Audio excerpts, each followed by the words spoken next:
গেল কয়েকদিন ধরেই আলোচনায় টলিউডের প্রখ্যাত নির্মাতা অরিন্দম শীল। এক অভিনেত্রীর শ্লীলতাহানির অভিযোগে খবরের শিরোনাম হয়েছেন তিনি। এ নিয়ে এক চিঠি বার্তায় নির্মাতা ক্ষমা চাইলেও ওই অভিনেত্রী তখনও চুপ ছিলেন। এবার মুখ খুললেন তিনিও।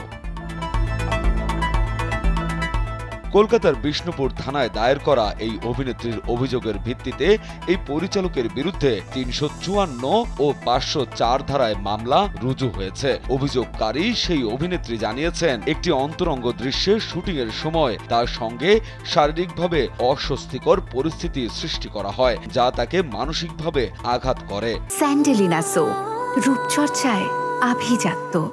অভিনেত্রীর ভাষ্যম মতে, দৃশ্যটির জন্য প্রথম থেকেই বলা হয়েছিল এতে কোনো চুম্বনের দৃশ্য থাকবে না। তবে শুটিংয়ের সময় পরিচালক তাকে জোর করে কোলে বসিয়ে তার গালে চুম্বন করেন, যা তাকে প্রচণ্ড অস্বস্তিতে ফেলে। ঘটনাটির পরপরই তিনি প্রোডাকশন হাউসে লিখিত অভিযোগ করেন এবং পশের গাইডলাইন অনুযায়ী প্রথমেই এমপ্লয়ারকে জানান। এরপর শুটিংয়ের শেষ দিনে তিনি নারী কমিশনে অভিযোগ জমা দেন।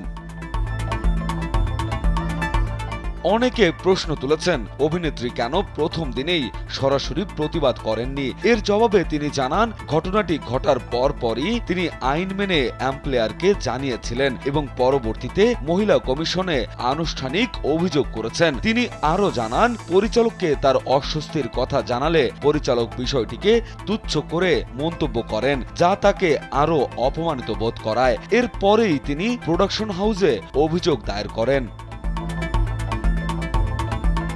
অভিনেত্রী আরো বলেন, তবে এখানে একটা কথা বলতে চাই, পুরো ঘটনায় আমি খুব ট্রমাটাইজ হয়ে যাই। ফ্লোরের মধ্যে এমন একটা ঘটনা ঘটতে পারে তা ভাবা যায় না। তার থেকেও বড় ব্যাপার হলো, যখন সবাইকে জিজ্ঞাসা করা হয়েছে তখন সত্যিটা বলতে ভয় পেয়েছিলেন অনেকেই। পরে যখন তাদের সঙ্গে কথোপকথনের কল রেকর্ডিং শোনানো হচ্ছে তখন তারা যা দেখেছেন তাই স্বীকার করেছেন। এটা আমাকে খুব হতবাক করেছে। ভাগ্যিস আমি ঘটনার তিনি প্রোডাকশন হাউসে অভিযোগ করি আর বাকি অনেক প্রমাণ সঙ্গে রেখেছি, না হলে হয়তো প্রমাণ করতেই পারতাম না ওনার এই যৌন হেনস্থার।